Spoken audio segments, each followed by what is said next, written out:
they got? So, depending on the time of day, they have one 911 ambulance assigned to the hospital, they have one 911 ambulance assigned to Beekmantown, and they have a ALS transport ambulance that is not always staffed, but also operates out of the hospital. In the event that 92 is not available, they will dispatch 95. In the event 95 is not available, they will dispatch 93. Yeah, If all three of those ambulances are not available, they will go to Morrisonville, they'll kick out, so that'll be 402 so I'm or just whatever. trying to back up on, like, trying to help you out, Yep. talking to him. So basically, they're not gonna take an inmate unless every one of them ambulances are out. Yeah, there So has to be typically, five. I understand that So, part. I know, but- What I don't understand is why we only have one ambulance left in this town. Because we pay our taxes to have two ambulances in this town, and we only have one. And if it costs a little more this year, and you gotta dip into the coffers, we should have two. I'll tell you what, and having a person in this room that wouldn't give another couple $100 a year in their taxes to make sure that they got an ambulance coming to their house and they're laying on the floor having a heart attack.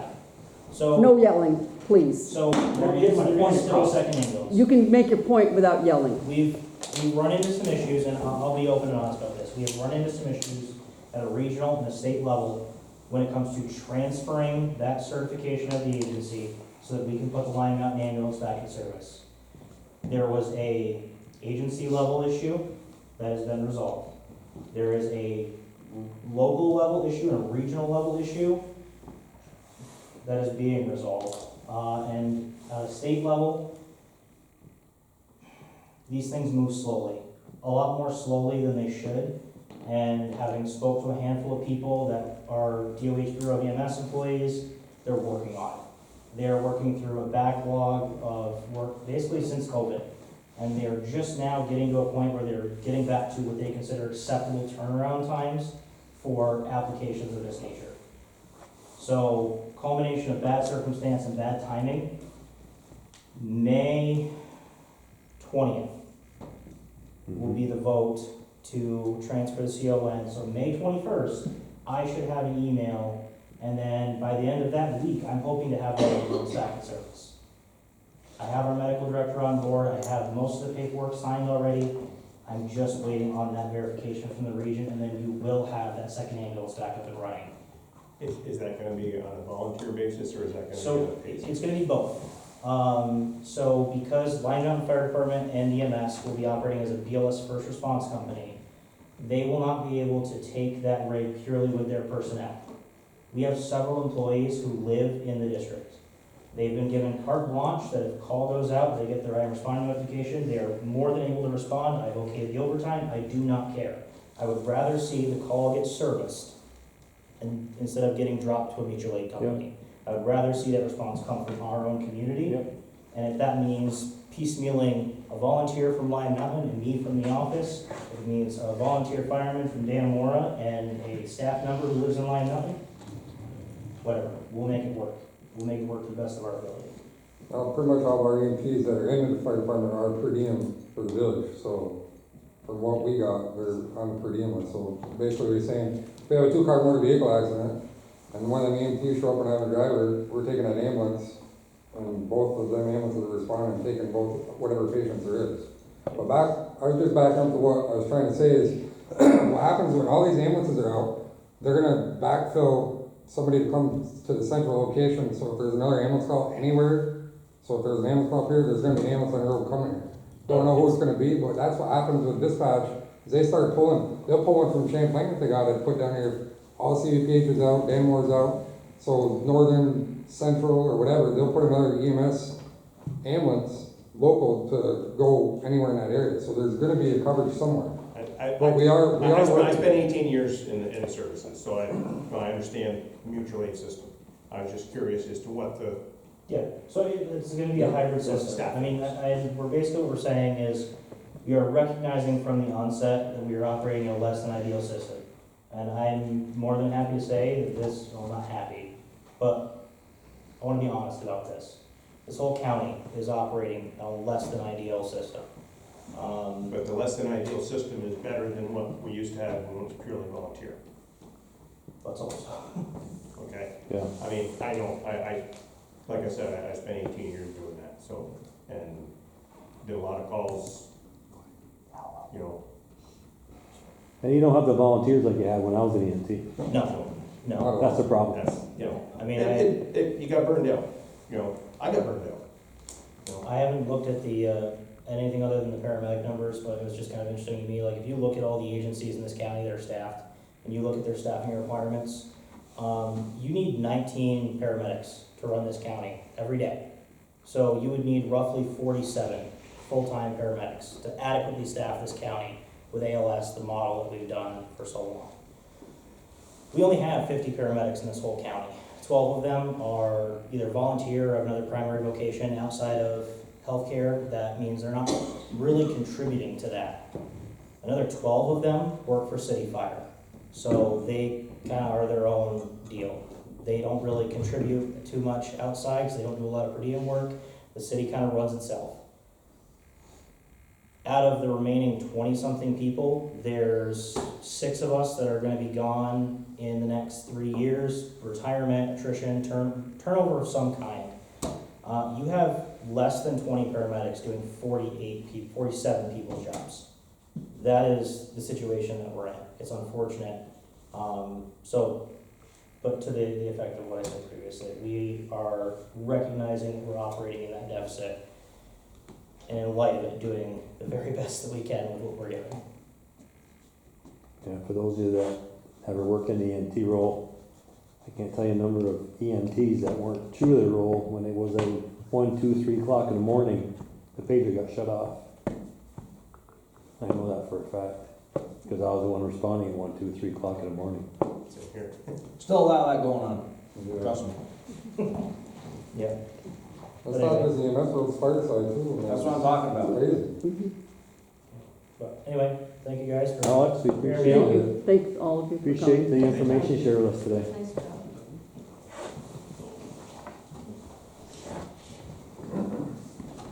Okay. You guys gonna stay? Oh, cool. You can. It's up to you. Can you say Alex, you gotta go? I can say. Excellent.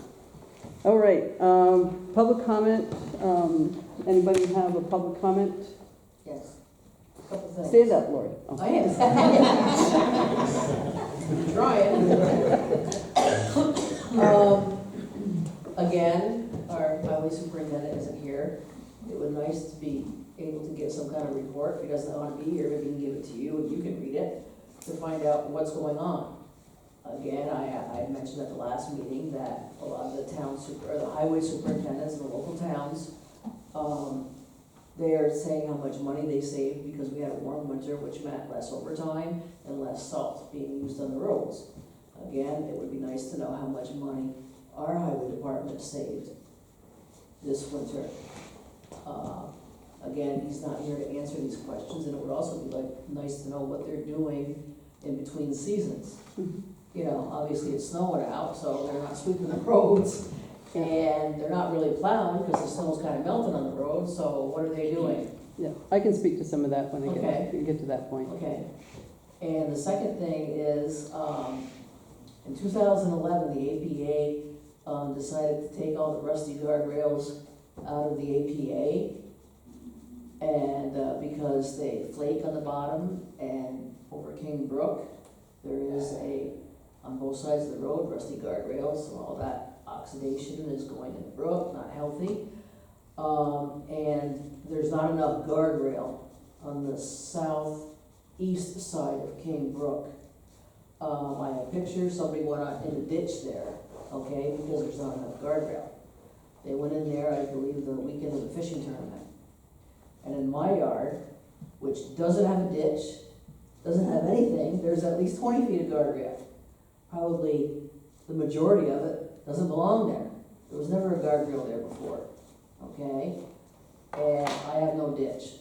So if the guardrail does get replaced with galvanized like it's supposed to be, maybe we can take some of that from my end and put it on the end where it's actually needed.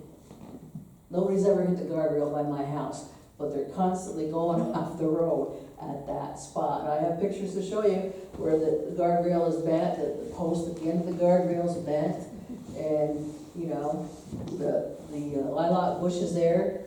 I mean, I watched one time one winter, I was doing my dishes, and it's like, well, look at that. Boom, in the ditch, in the lilac bushes.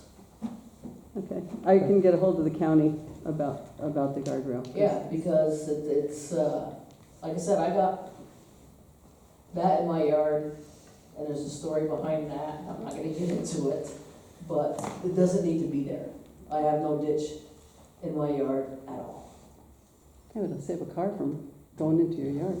Huh? I said it would save a car from going into your yard, but I'll bring that up to the county. They go through and they have, Nobody's ever come into my yard.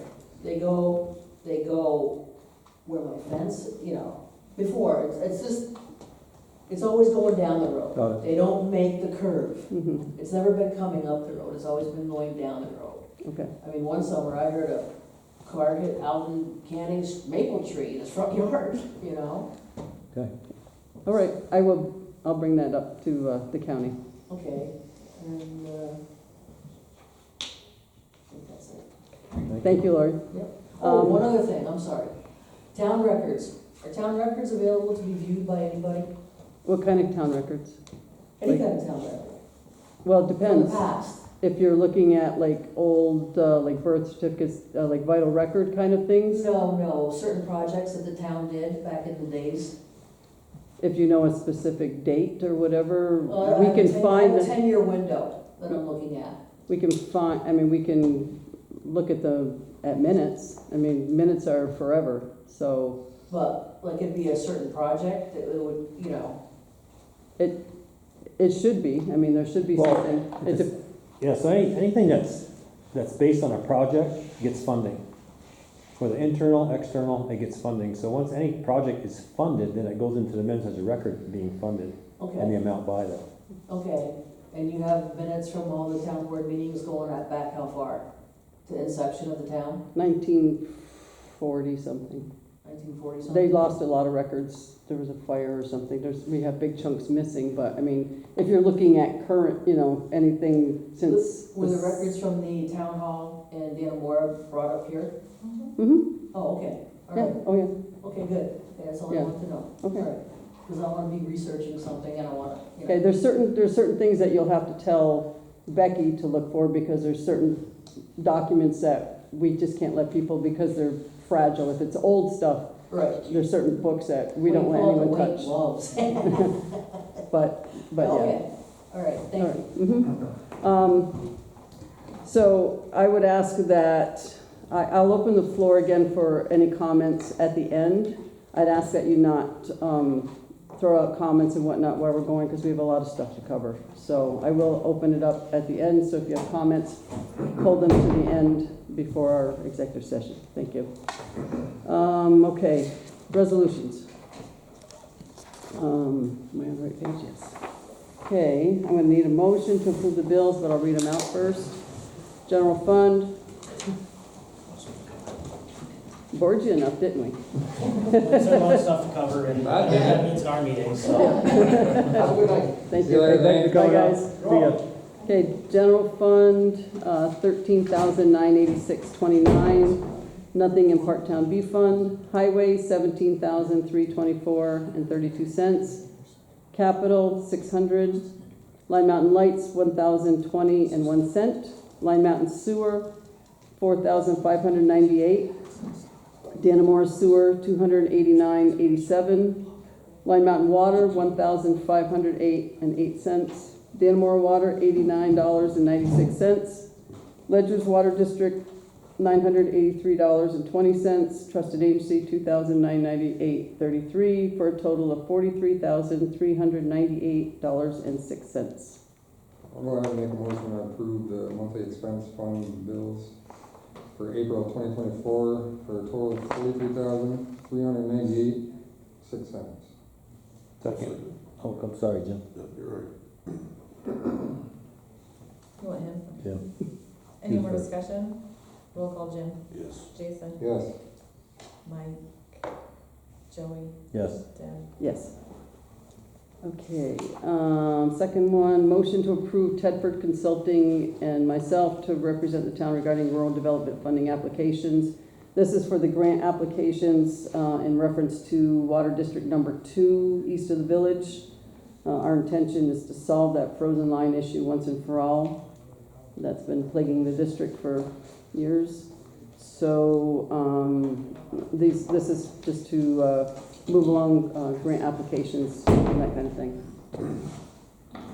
I'll go ahead and make that motion to approve. That's, you're talking about B right there, right? Yes. Tedford Consulting and Supervisor Corey to represent the town regarding the rural development funding applications. Second. Any more discussion? All in favor? Aye. Any opposed?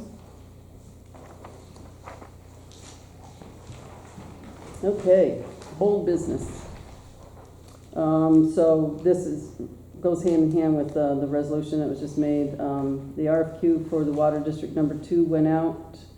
And I've received 2 proposals, one from AEDA and one from BCA. So next step is to get with Liz Tedford to find out. She kind of guides us on what we need to do next with those. I have to basically do an interview with each of them as far as what they think that the costs and that kind of thing were, which I would bring back to the board to discuss. So that's the next one.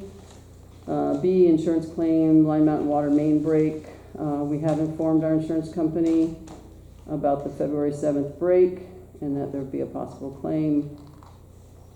That's all I'll say on that. Eclipse Roundup was very successful here. We didn't have any problems that I'm aware of. No one was arrested. Nobody was trespassing or whatever. We did have the beach open all along the lake, the parking area along the dam plus the beach. We're packed with people, very well behaved. Approximately 60 people climbed Lime Mountain. Yep, crazy, crazy. At the beach, they were standing on the snowbanks because we plowed enough to give them places to park. And everyone was really happy with what they saw, what they were able to see. It got cold, it got buggy, then it got light again. So that's it on that. And if anyone has any pictures that they want to share of that they took like with the area to show that it's from Chazy Lake and Lime Mountain, Danamore area, then that'd be great. Share it with us. 60 people climbing Line Mountain? I know. Well, that's pretty good. No EMS called out for I it. was very Yeah. close. That's surprising. I monitored it all day. I went and checked to make sure everybody's out. And I worked with a forest ranger that covers our area just to make sure. Jason texted me and said, "Oh, there's people climbing Lime Mountain. I'm going to be I on was a little call." nervous. There was a lot of snow up there, and I talked to a couple people, and they said it was pretty rough going up. Wow. Lucky. Better them than me. Yep. Okay, policy updates. You all have policies there, pages 5, 6, 7, 8. These were ones that were done, well, you can see Barb Douglas did some of these, which, you know, I'm all for having policies, but policies that aren't really needed, we don't need to be carrying. I agree. So these are like distribution of paycheck, which There's a lot. we know, yeah, we do it by law. We have vacation time use, that's all covered by the union. Sick time policy procedures, all covered by the union. Employee evaluations, all covered by the union. These In are your all. handbook. All the handbook. Yeah, Yeah. so everything is covered, so, I would, since these are still on our books, I would like a motion to, delete these policies that are just redundant. I'll go ahead and make that motion to dispense with the outdated policies that were handed to the board for review. And they were on pages 5, 6, 7, and 8. Oh, sorry. Any more discussion? All in favor? Any opposed? See, some of these go back as far as 2006. Good, we can get those out of the books. FEMA engineer. So we do have someone who is willing to be the engineer to push the FEMA stuff through. And his cost for doing the codes and standard review, which is required by an engineer, is $5,000, but FEMA will cover that separately. So I've been just giving him all the information he's been asking for, and then I just need the board to authorize me to be able to sign this when he's ready to do it. But Are they gonna date it back to July too? Is that part of this? Yeah, that's the, this is, because we had the, just to remind people, because of the amount of water that flowed through the dam gates, the seals, were damaged by just all the debris and everything that was hitting off them. So the gates close fine, but there's a trickle out of them, and before the trickle becomes something more, FEMA will cover replacing those seals. Beautiful. And we've gone through so many back and forth documentation, and I believe this is the last one. They needed an engineer who is certified in dam operation to look over what is intending to be replacing the seals, basically. And he has to say, yea, verily, proceed, that's the right thing to do. Will you look at any potential other damage that may be there from the seals being worn or broke, damaged? He won't look, he'll look only at the gonna- documentation. He's Okay. got he's doing the codes and standards, like, Okay. making sure that everything that's being done is covered by New York State's codes and the special codes that apply to dams, and, Okay, good. so, That's good news. I just need a permission to, go forward with this. Is it for 5,000? It's 5,000.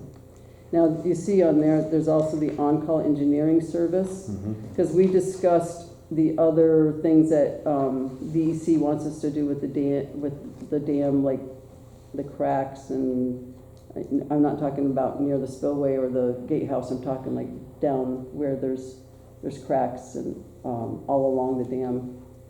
DEC wants us to start fixing some of those, which we have, but with FEMA, there are some mitigation funds available, and even if it's not tied to damage caused by the flooding, they can mitigate if it's something that is like this, like a critical asset. So we can get a specific amount of money on that, and they would do that service here for the 10,000 that's here. That's not part of this first proposal, though. And if it comes back when we get the estimates done on how much it's going to cost to repair, to do the cement work, if it's minimal, or if we don't get enough money from FEMA or whatnot, we may not require that. So but you see that $10,000 amount there, that's what it's for. Yep. But his fee for reviewing all the paperwork and making sure it meets code is the 5,000. That's redeemable through FEMA money. Yes, and that's not even what FEMA's gonna give the town. FEMA will pay the engineer separately, Perfect. away from us, so. We'll make the motion to allow the supervisor to sign which Schnabel Engineering has comes forward. Any more discussion? Roll call, Jim? Yes. Jason? Yes. Mike? Yes. Joey? Yep. Deb? Yes.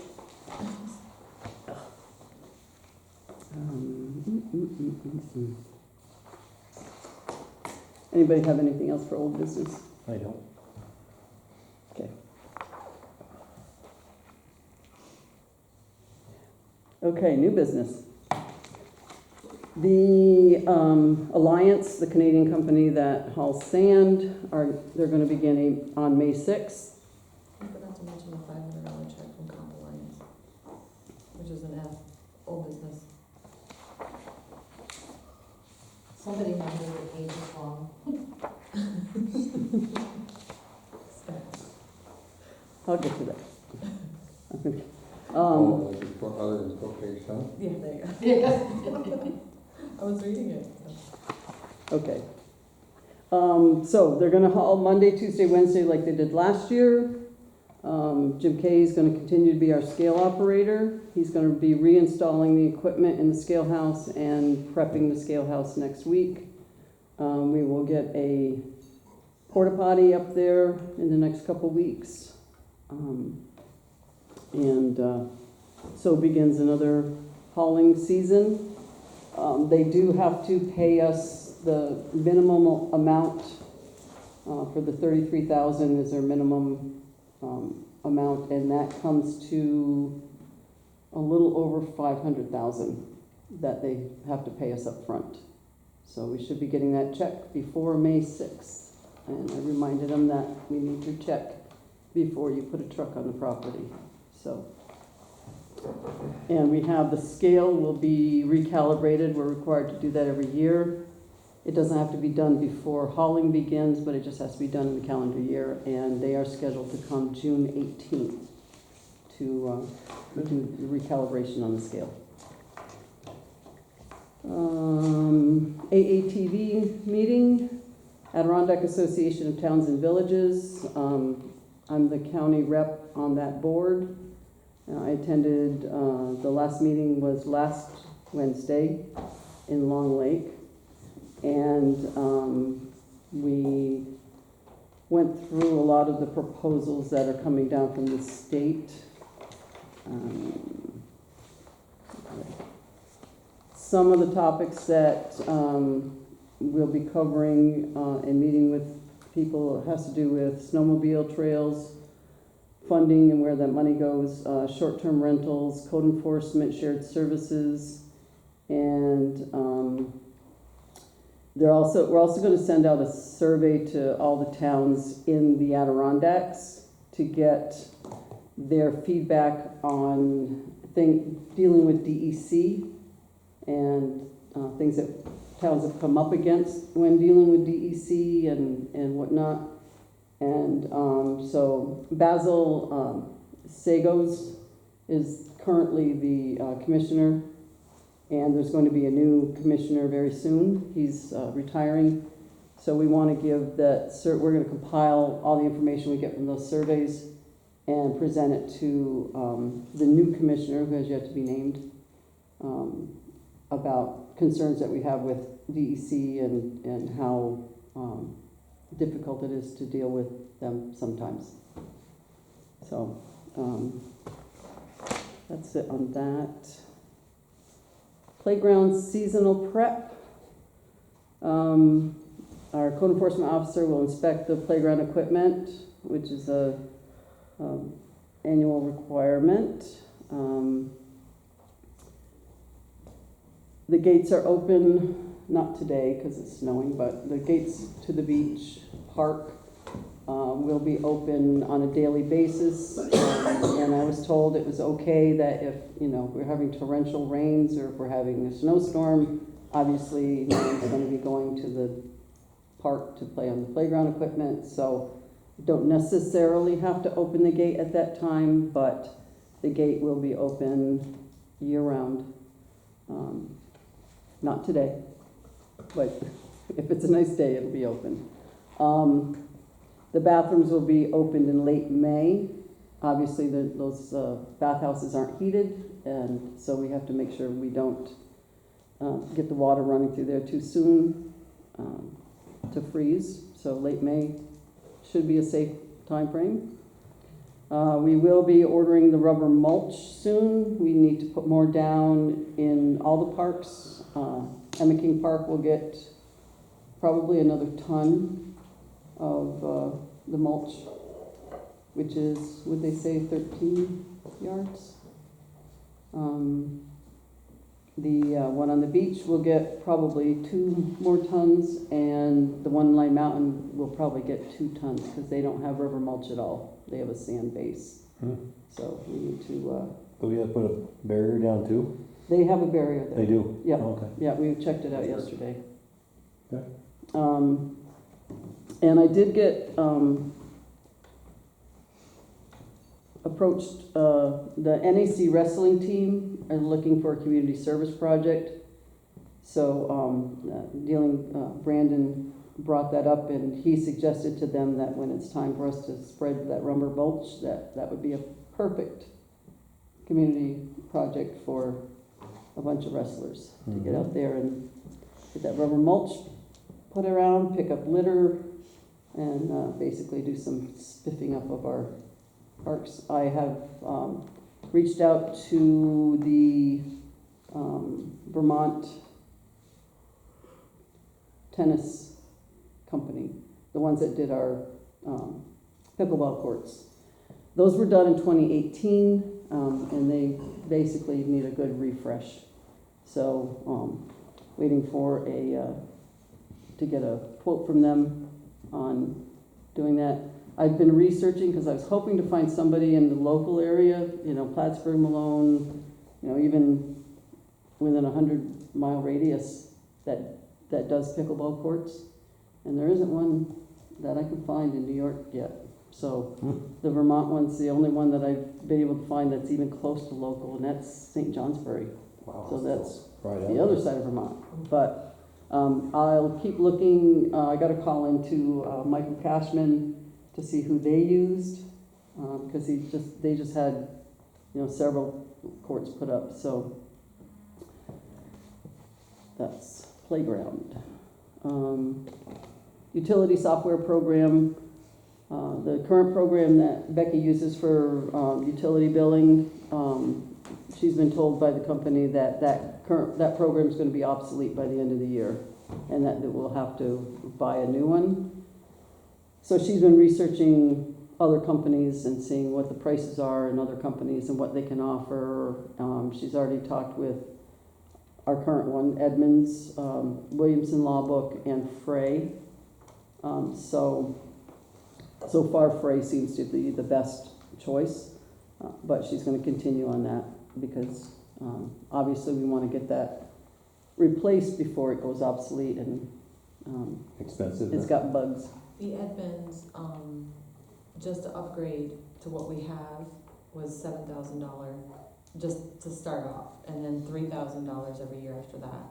And I got them down to 6,500 or something for the first shot, and then I got them down to $2,500 every year after that. But the Frey was like 45, something like that to start, but then they were only gonna charge us $2,400 every year, which includes all the online portals where people can pay their bills. It goes automatically to my computer. You know what I mean? That's also me putting in all the bills, the 300 bills.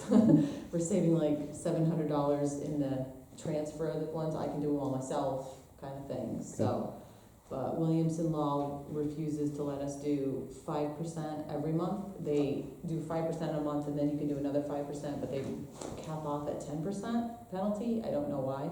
But all the other ones, we can put as many penalties as we want, which we don't, but you would do 5% every time that they're late. I can do it. I can continuously do it for all the accounts. So, Frey seems to be the better one. I call them. They answer the phone right away.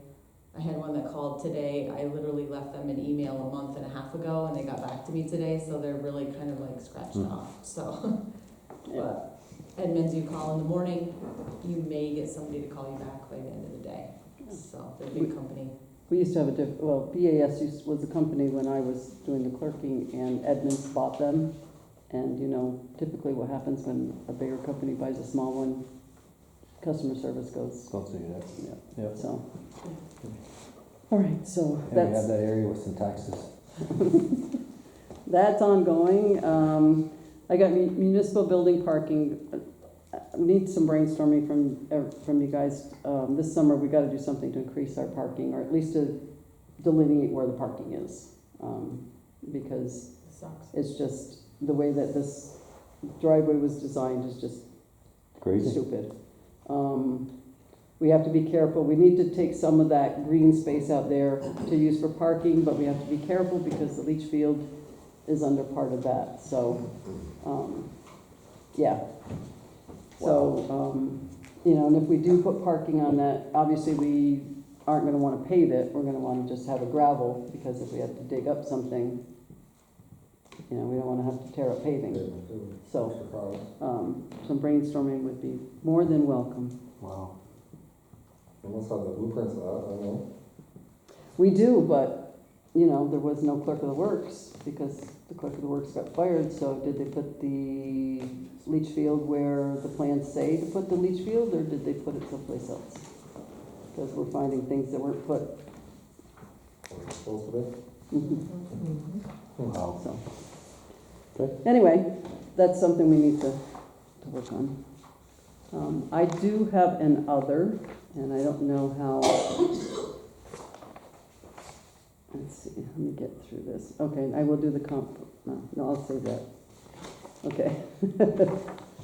All right, my other is, I've been taking into account the concerns that people have had with short-term rentals and various other things that really are controlled by zoning. And I know zoning is a dirty word, but I've gone to the state and done a bunch of research, and every town should have a New York State comprehensive plan. We should have a comprehensive plan. And what a comprehensive plan does is it basically lays out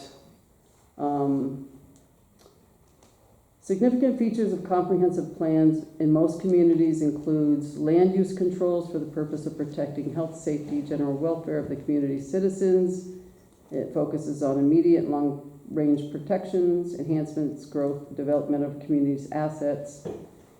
Once you have a comprehensive plan that has been approved by the county, because this is something that you get a group of citizens from all areas of your town together, they come up with a plan, it has to go, the board has to approve it, then it has to be approved by the county.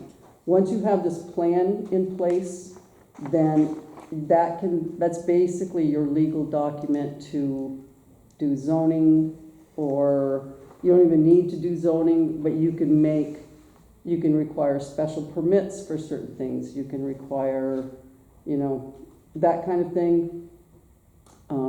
And without the comprehensive plan in place, you really don't have a legal leg to stand on. You know, we could say, okay, if you're going to have, you're gonna put up something, you gotta get this special permit. Well, if they say, well, show me where that's legal, if someone comes back at you, if you don't have your comprehensive plan that guides you to those things, then you don't have a leg to stand on. What's the state mandate to have? It's not mandatory, but it is your tool as a town to make sure that, that things are done for the benefit of the town and not. But it does go to the state for review. It goes to the county for County review. Okay. Yep, and that's everything that I looked at for regulations as far as short-term rentals and that kind of thing, starts out with comprehensive plan. According to your comprehensive plan, then you can do this. We don't necessarily have to do zoning, but it would authorize us to do special use permits and that kind of thing. So I've got all kinds of documentation that I've been doing that. It may allow us to not only do permits, but to do other kinds of, like fee if you're gonna have a short-term rental or whatnot. We could say, okay, you need to buy this permit each year or whatever. But without the comprehensive plan, we really can't do Anything. much of anything. And there's so much documentation on it. That is something that and it's not a quick thing. I mean, it's committee meetings. We'll need to have local citizens in the town volunteer to be on it. We need them from all areas. For example, where did I write it down? We want to have like agriculture, someone who represents agriculture, farmland, that kind of thing. We want people who live in the hamlet, because there's certain things that you don't want to do there that you can do in the rural areas. We need people from the rural areas. We need people from both lake frontages. So we want a whole mix to come together to develop the plan. Could be a large group. Hmm? Could be a large group. Well, you try to keep a committee to under 10, 10. and I think we could do it with 10 people. That would be, and then of course we'd need a board member or two to oversee it. So, but that's, I want to put that out there. That's step one in solving a lot of issues. And it would go toward showing environmental responsibility as well, and fiscal responsibility if we can get everything lined up. It's just another one of those things that towns should have. So how do you want to advertise? You want to just put it in our webpage, effective this date, looking for people to volunteer, and the next meeting will be this date here. We can forecast it, the startup meeting. Mm-hmm. Yeah, we can do that. Anybody got Formal committee. any other Good idea. thoughts? I think it's a good idea. Get some people's insight, and I think we should have more committees on more things in this town, as opposed to just letting it up to the town board whenever we make decisions regarding issues in the town that you're gonna change forever, that or change things that were there forever. We should have committees that people have an input into what's gonna be done with this stuff. Okay.